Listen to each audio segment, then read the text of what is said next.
են այս պայմանավորվածությունը, իսկ այն падգամավորները, ովքեր որ չեն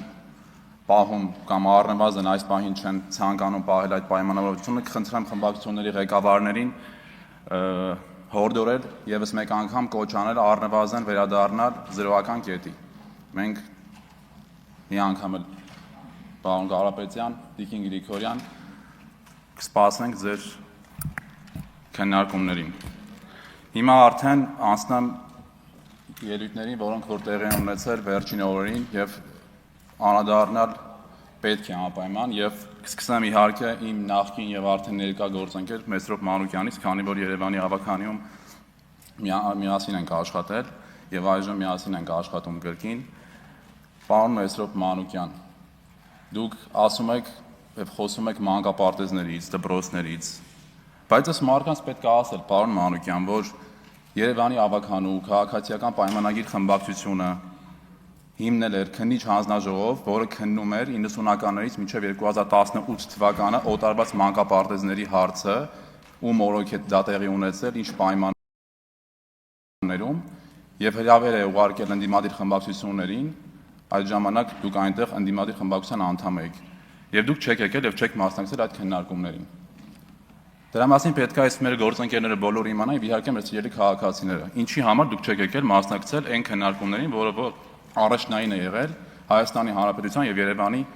համար եւ երևանցիների եւ Հայաստանի Հանրապետության քաղաքացիների համար։ Գայք հասկանայք, որ նախագահի, որ քաղաքապետի օրոք ա եղել այդ օտարումները, որ այսօր գիշերային ակումբներ, հյուրանոցներ են դարձել այդ մանկապարտեզները կամ մասնավոր այդ սեփականություններ, ու դուք այսօր եկել եք ասում եք, քանի մանկապարտեզ եք դուք կառուցել կամ նորոգել կամ հիմնանորոգել։ 2020 թվականից մինչև 2026 թվականը 43 մանկապարտեզ է հիմնանորոգվել եւ նորոգվել, վերակառուցվել Երևան մայրաքաղաքում։ Եվ այժմ կան բազմաթիվ մանկապարտեզներ ընթացքի մեջ, որոնք կատարվում են շինարարական աշխատանքներ։ Կան խնդիրներ, այո, իհարկե կան խնդիրներ։ Որովհետեւ այնտեղ չկա խնդիր, որտեղ չկա աշխատանք։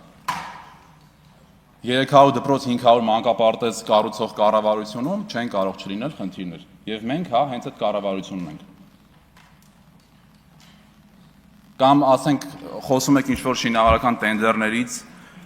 դուք չգիտեք ին վերաբերմունքը ոնց է առհասարակ անբարեխիղճ շինարարների նկատմամբ ու մասին, անկախ իր քաղաքական պատկանելությունից։ Ասում եք ԱԲԲ-ի մասին, ԱԲ-ն Քոչարյանի հետ փոխկապակցված ինչքան էլ պարոն Քոչարյանը հիմա մերժի, բայց ասում եք հերո բարեկամ է, բայց բարեկամ է։ Եթե մենք քաղաքական հետապնդող լինեինք, պարոն Քոչարյան, մենք կթողեինք ձեր հետ փոխկապակցված անձը թեկուզ հերո մասնակցել տենդերի շինարարության, ու հանրապետությունում բազմաթիվ են այդ տենդերները, որոնք որ ձեր հետ փոխկապակցված մարդիկ են հաղթում։ Նախկին իշխանությունների։ Պարոն Մանուկյան, ես բազմիցս ասել եմ, այն մարդը, այն պաշտոնյան, անկախ իր պատկանելությունից քաղաքական եւ այն բիզնեսմեն, ով որ հարկատուների վճարված գումարները կվատնի, այդ մարդը պետքա դատվի ու դատվում են այսօր, ու էլի դատվելու են։ Ու ես այն մարդն եմ, որ միշտ լինելու եմ այդ թեզը առաջ տանող, անկախ իր քաղաքական պատկանելությունից ու անկախ իր զբաղեցրած պաշտոնից։ Հաջորդը ցանկանում եմ անդրադառնալ Տիկին Աննա Գրիգորյանին։ Տիկին Գրիգորյան, ասում եք Կապանում կա մի տարածք, որը որ պատմամշակութային է եղել եւ կա գոմ էր եւ մենք այդ գոմ հիշեցնող տարածքը վերցրել ենք իմ ձեր ամուսնու ընտանիքը եւ բիզնես պրոյեկտ է իրականացրել։ Ինչ վատ բան ենք արել, որ բիզնես պրոյեկտ ենք իրականացրել, Կապանը չուներ սկոսերա, հիմա արդեն ունի սկոսերա։ Բա գնացեք Ռոբերտ Քոչարյանին հարցրեք, խիա պատմամշակութային տարածքը գոմ, ինչպես դուք եք անվանում։ Այդ մեր կառավարությունն է, որ պատմամշակութային կոթողներն ու տարածքները բազմաթիվ ու տասնյակներով վերակառուցում ու վերանորոգում է։ Ու այն եկեղեցին էլ, որը որ իրանցում է այսօր Հայաստանի Հանրապետության տարածքում, դուք ասում եք Ադրբեջանին անցնում, էդ էլ։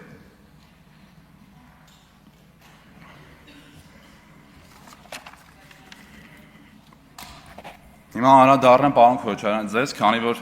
դուք էլ խոսեցիք ձեր հոր կառավարման ժամանակահատվածում Հայաստանում ճակերտների մեջ եղած խաղաղության մասին եւ տնտեսական զարգացման եւ աճի մասին,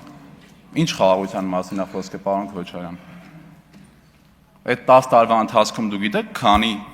վիրավոր եւ քանի զոհ ա եղել դիպուկահարի կրակոցից կամ այլ պայմաններում։ Դու գիտեք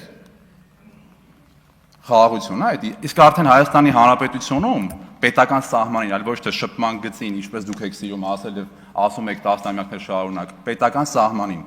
2 տարուց ավելա չկան վիրավորներ եւ զոհեր։ Իրական խաղաղությունը հենց այդ է։ Շփման գիծ։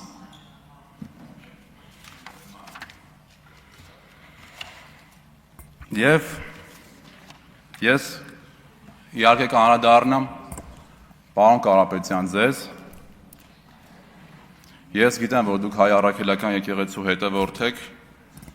հավատացյալ, մենք հանդիպել ենք պատարակներին, տեղյակ եմ, որ գրեթե ամեն շաբաթյա ռեժիմով մասնակցում եք Սուրբ Սարգիս եկեղեցում պատարակներին, ենթադրենք, ես 2 հարց ունեմ, էլի ձեզ, խնդրեմ ձեր ելույթում կամ հնարավորության դեպքում պատասխանել։ Ենթադրենք դուք չգիտեք, որ հայ առաքելական եկեղեցում կա կուսակրոնության ուխտը խախտած եկեղեցական, ընդ որում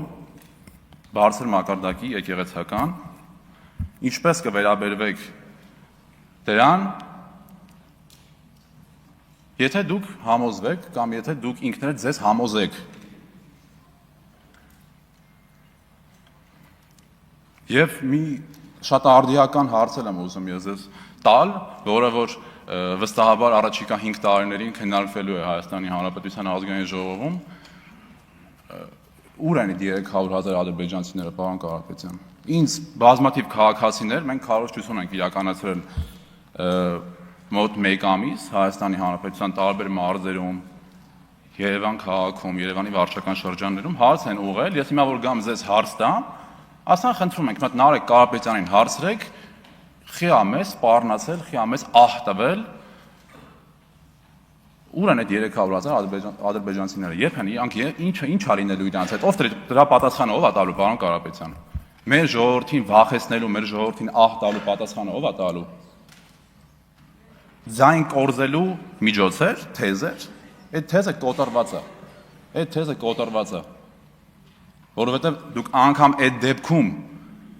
ընտրակաշառքի միջոցով եք այսօր հայտնվել Հայաստանի Հանրապետության ազգային ժողովում։